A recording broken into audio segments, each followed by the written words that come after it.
Hello everyone. So in this lecture we are going to study about algorithm. So algorithm को हम एक simple तरीके से समझते हैं. Suppose हमारे पास कोई प्रॉब्लम है जिसका हमें सॉल्यूशन चाहिए. Okay? So we have a problem P to be solved. इसका हमें सॉल्यूशन चाहिए. Okay?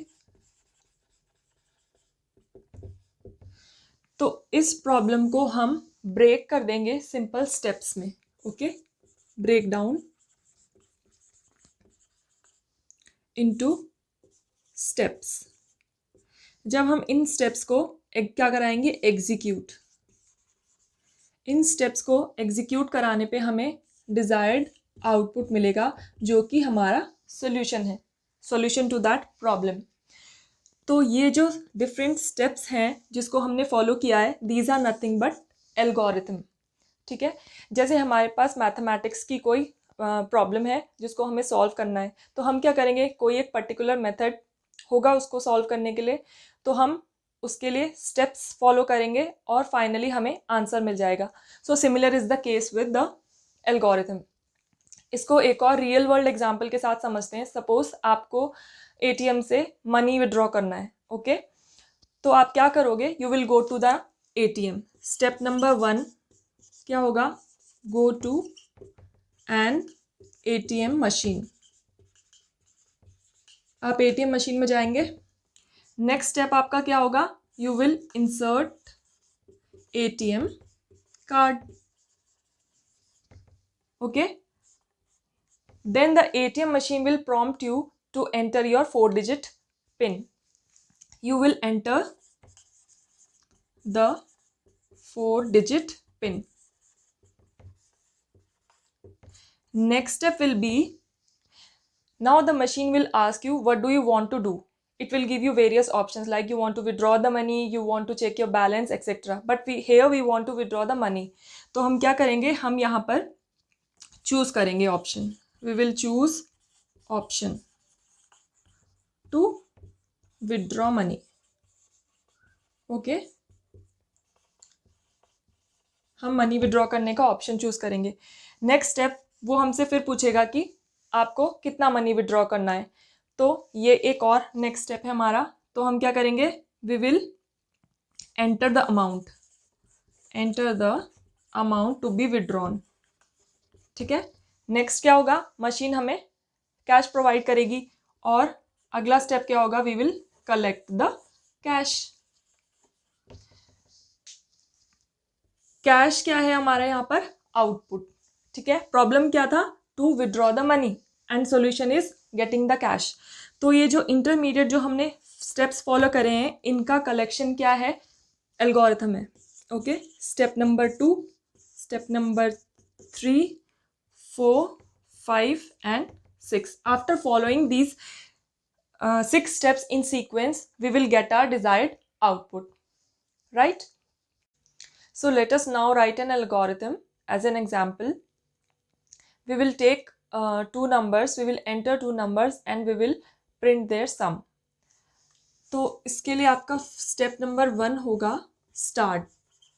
किसी भी एल्गोरिथम का स्टेप नंबर 1 हम हमेशा लिखेंगे स्टार्ट. उसके बाद क्या है, आपका एल्गोरिथम का वो बिगनिंग बताता है, that will indicate the beginning of your algorithm. Step number 2 will be declare 3 variables A, B and C. ठीक है, A और B में आप वैल्यू इनपुट कराएंगे. ठीक है, जिन 2 नंबर्स को आप ऐड कराना चाहते हैं, और उनके सम को आप C में स्टोर करा के प्रिंट कराएंगे. नाउ स्टेप नंबर 3 आपका होगा input values of A and B. जो A एंड B वेरिएबल आपने डिक्लेयर करें, उसमें अब आप एक वैल्यू स्टोर कराने जाएंगे जिसका इनपुट आप यूजर से लेंगे. ठीक है, स्टेप नंबर 4 हो जाएगा add the values of A and B and store in variable सी, ए और बी को ऐड करा के आप उसकी वैल्यू सी में स्टोर करा लेंगे, ठीक है। In short C equal to A plus B. Now step number 5 क्या होगा आपका, to print the sum. So step number 5 will be print the sum, यानी कि वैल्यू सी को हम प्रिंट कराएंगे। और लास्ट स्टेप किसी भी एल्गोरिथम आपका होगा स्टॉप। इसका मतलब आपकी एल्गोरिथम यहाँ पर कंप्लीट होती है, यहाँ से एल्गोरिथम आपकी स्टार्ट होती है और यहाँ पर एल्गोरिथम आपकी कंप्लीट होती है।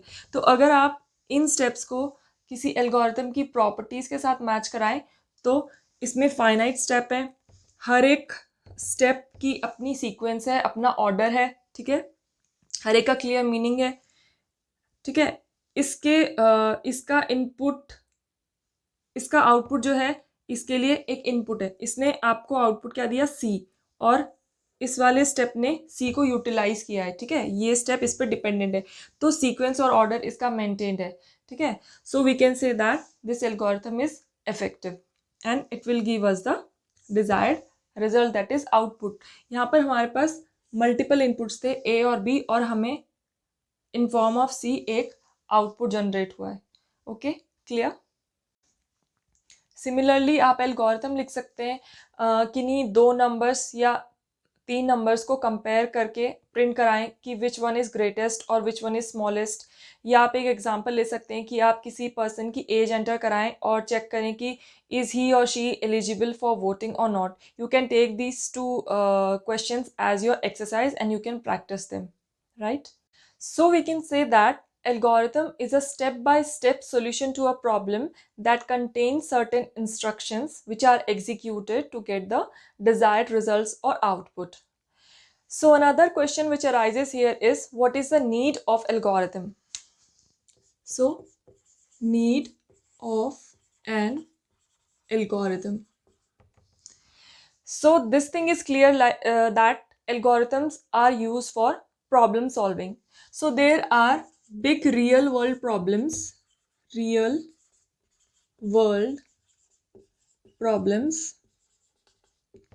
for which we want solution. So what does algorithm do? Algorithm आपका काम easy कर देगा, इस problem को further break कर देगा simple steps में, okay, break into simple। तो ये जो सिंपल स्टेप्स हैं, इससे आपकी प्रॉब्लम सॉल्विंग अब ईजियर हो जाएगी। So that is the main application of any algorithm. Okay, now moving on to characteristics और प्रॉपर्टीज ऑफ एल्गोरिथम। एक एल्गोरिथम की क्या क्या प्रॉपर्टीज या कैरेक्टरिस्टिक्स होती है। ओके, सो फर्स्ट कैरेक्टरिस्टिक और property of an algorithm is input output. किसी भी एल्गोरिथम को आप एक इनपुट सप्लाई करोगे और वो आपको डिजायर्ड आउटपुट देगा। फॉर एग्जाम्पल एटीएम मशीन के केस में क्या होता है, आप उसको क्या इनपुट देते हो, आपका एटीएम कार्ड, ठीक है, वो सीरीज ऑफ स्टेप्स को फॉलो करते हुए आपको क्या आउटपुट देता है, आपका cash. Okay, so this thing is clear. Next thing is finiteness. इसका मतलब क्या हुआ, जो भी आप स्टेप्स फॉलो कर रहे हो किसी भी एल्गोरिथम की, वो काउंटेबल होने चाहिए, ठीक है, उनकी कोई फिक्स्ड नंबर होना चाहिए। ऐसा ना हो कि बहुत ज़्यादा स्टेप्स हो जाए या इनफाइनाइट स्टेप्स में आपका एल्गोरिथम चला जाए। Okay, so any algorithm should be finite, there should be countable steps, ठीक है, कुछ स्टेप्स फॉलो हो और वो एल्गोरिथम खत्म होके हमें आउटपुट मिल जाए। Next thing is correctness. Algorithm ऐसा हो जो आपको करेक्ट आउटपुट जनरेट करके दे। Okay, so the output of the algorithm should be correct, then only it is a good algorithm. Fourth point here is effectiveness.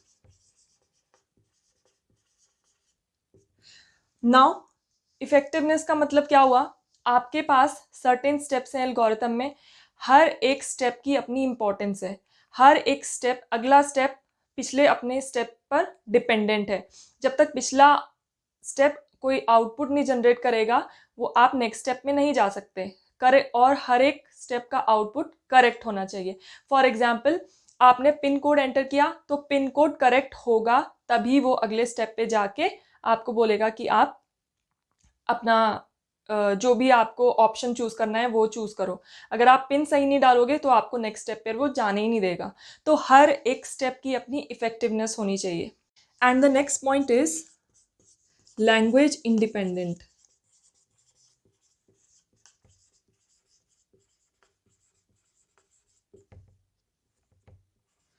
अब यहाँ पे एक चीज आप समझिएगा, एल्गोरिथम क्या है, एक कॉन्सेप्ट है, एक लॉजिक है, ठीक है।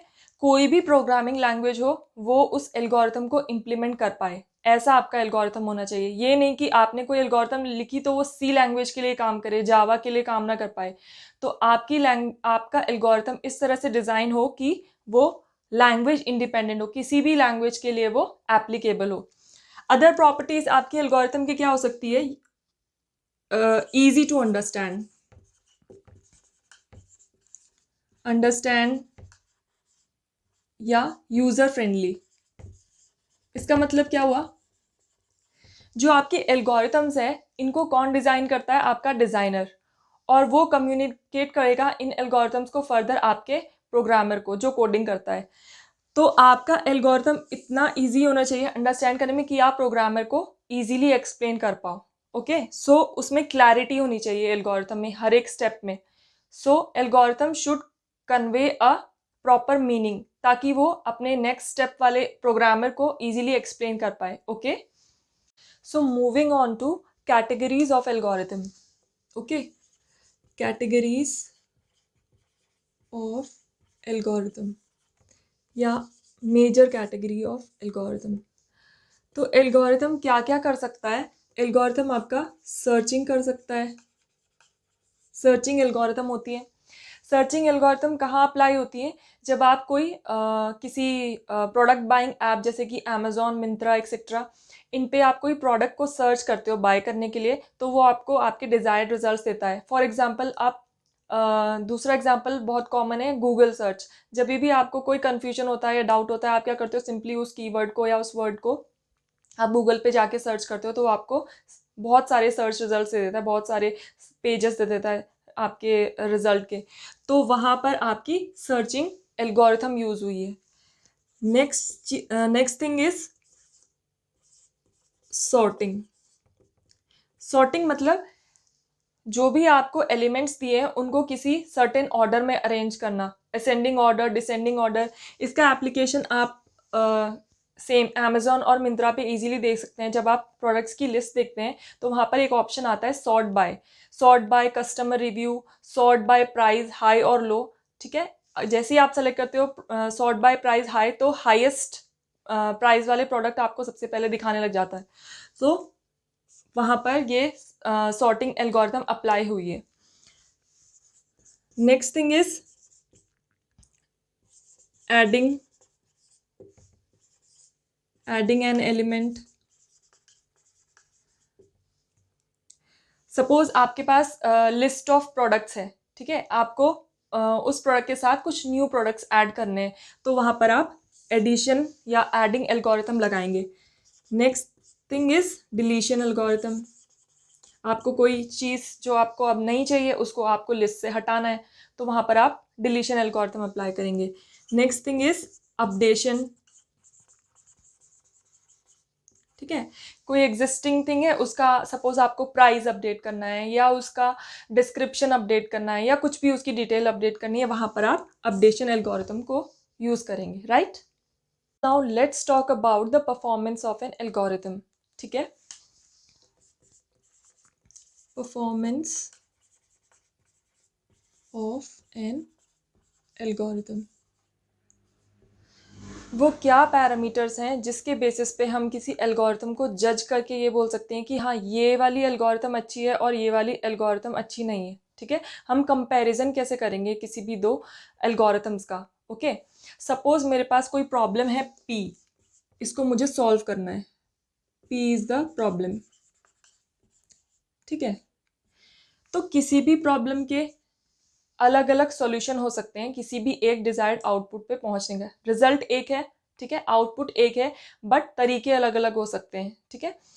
तो suppose for solving problem P, मैंने एक स्टूडेंट ए को बोला कि आप अपना एल्गोरिथम बनाओ, और स्टूडेंट बी को भी बोला कि आप अपना एल्गोरिथम बनाओ, ठीक है। एल्गोरिथम क्या है, वो अपने अपने स्टेप्स लिखेंगे, ये कोई मेथड अलग फॉलो करेगा, ये मेथड कुछ अलग फॉलो करेगा। तो जो इसने एल्गो बनाई, suppose that is algo A1, और इसने एल्गो बनाई वो है एल्गो A2।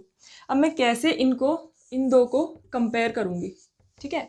उसको कंपेयर करने के लिए हमारे पास दो पैरामीटर्स अवेलेबल हैं। वो क्या है, one is time complexity and other is space complexity. Time complexity, क्या मतलब हुआ टाइम कॉम्प्लेक्सिटी का? टाइम कॉम्प्लेक्सिटी का मतलब है कोई भी एल्गोरिथम कितना मिनिमम से मिनिमम टाइम ले रही है फॉर द एग्जीक्यूशन, ठीक है। एग्जीक्यूशन में जो एल्गोरिथम कम से कम टाइम लगाएगी हम बोलेंगे वो फास्ट है या एफिशिएंट एल्गोरिथम है, ओके। टाइम कॉम्प्लेक्सिटी को हम आने वाले लेक्चर्स में डिटेल में पढ़ने वाले हैं। सो अभी के लिए यही इंपॉर्टेंट है आपके लिए कि time complexity is the way to measure the running और execution time of an algorithm.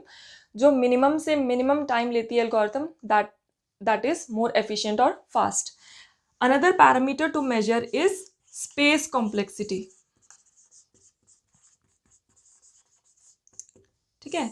जब भी आप कोई एल्गोरिथम या प्रोग्राम लिखते हैं तो उसमें कुछ सेट ऑफ इंस्ट्रक्शंस होते हैं, ठीक है। हर एक स्टेटमेंट होती है जिसको हम सेट ऑफ इंस्ट्रक्शन बोलते हैं। जब वो इंस्ट्रक्शन एग्जीक्यूट होने लगते हैं तो वो मेमोरी में स्पेस ऑक्यूपाई करते हैं, ठीक है। फॉर एग्जाम्पल हमारे पास कोई प्रोग्राम है, उसमें स्टेटमेंट 1, स्टेटमेंट 2, स्टेटमेंट 3, ये हमारी मेमोरी में स्पेस ऑक्यूपाई करेंगे। किस किस तरह की स्टेटमेंट हो सकती है? सपोज आपने कोई कांस्टेंट डिक्लेयर किया, ठीक है, वो मेमोरी में स्पेस ऑक्यूपाई करेगा। सपोज आपने कोई वेरिएबल लिया, उसमें वैल्यू असाइन की है, वेरिएबल डिक्लेयर किया, वो मेमोरी में स्पेस ऑक्यूपाई करेगा। उसके अलावा फंक्शंस आपने सी लैंग्वेज में या मेथड्स आपने जावा लैंग्वेज में पढ़े होंगे। तो जो फंक्शन की कॉलिंग होती है, इसको ट्रैक करने के लिए भी आपकी मेमोरी ऑक्यूपाई होती है, ठीक है। कंप्यूटर्स मेमोरी में इसके लिए स्पेस एलोकेट होता है। तो जब भी कोई फंक्शन कॉल होता है तो उसके अंदर जितने भी आपके डेटा मेंबर्स हैं उन सब के लिए आपकी मेमोरी ऑक्यूपाई होती है जब तक वो फंक्शन रनिंग मोड में है। जैसे ही वो फंक्शन से बाहर आते हैं वो सारी मेमोरी जो अभी तक ऑक्यूपाइड है वो सब रिलीज हो जाती है जैसे ही फंक्शन से आउट होते हैं। सो ये सब चीज़ें आपका क्या ऑक्यूपाई करती है? मेमोरी स्पेस, ठीक है, जो कि बहुत क्रूशियल है, बहुत कॉस्टली है। सो टाइम कॉम्प्लेक्सिटी का मतलब है कि आपका एल्गोरिथम मिनिमम से मिनिमम स्पेस ऑक्यूपाई करे आपकी मेमोरी में, ठीक है। सो अगर कोई एल्गोरिथम इन दोनों पैरामीटर्स को इस तरह से फॉलो करिए कि मिनिमम टाइम और मिनिमम स्पेस के साथ, so that algorithm is considered as fast as well as effective. Now student A ने एल्गोरिथम लिखा A1 और स्टूडेंट बी ने एल्गोरिथम लिखा A2। नाउ सपोज करते हैं कि A1 एल्गोरिथम टाइम ले रहा है 0.1 सेकेंड्स और एल्गोरिथम 2 टाइम कंज्यूम कर रहा है 0.2 सेकेंड्स, ठीक है। बट एल्गोरिथम 1 सपोज करते हैं कि ज़्यादा मेमोरी स्पेस ऑक्यूपाई कर रहा है, मोर स्पेस ऑक्यूपाई कर रहा है, जबकि जो एल्गोरिथम 2 है वो आपका लेस मेमोरी स्पेस ऑक्यूपाई कर रहा है। Then we have to think कि हमारी जो प्रॉब्लम है, ठीक है, उसके सोल्यूशन के लिए हमारे लिए टाइम फैक्टर ज़्यादा इंपॉर्टेंट है या स्पेस फैक्टर ज़्यादा इंपॉर्टेंट है, ओके। अगर हमारे लिए टाइम फैक्टर ज़्यादा इंपॉर्टेंट है तो फिर कौन विन करेगा उस केस में? A1 algorithm is better as compare to A2। But अगर हम स्पेस के साथ कॉम्प्रोमाइज़ नहीं कर सकते हैं, तो हाँ we will go with algorithm A2। क्यों? क्योंकि वो लेस मेमोरी स्पेस कर रहा है, तो in that case A2 will win over A1 algorithm, right? So this is it for algorithm overview. Do let me know in comment section if you have any kind of doubt.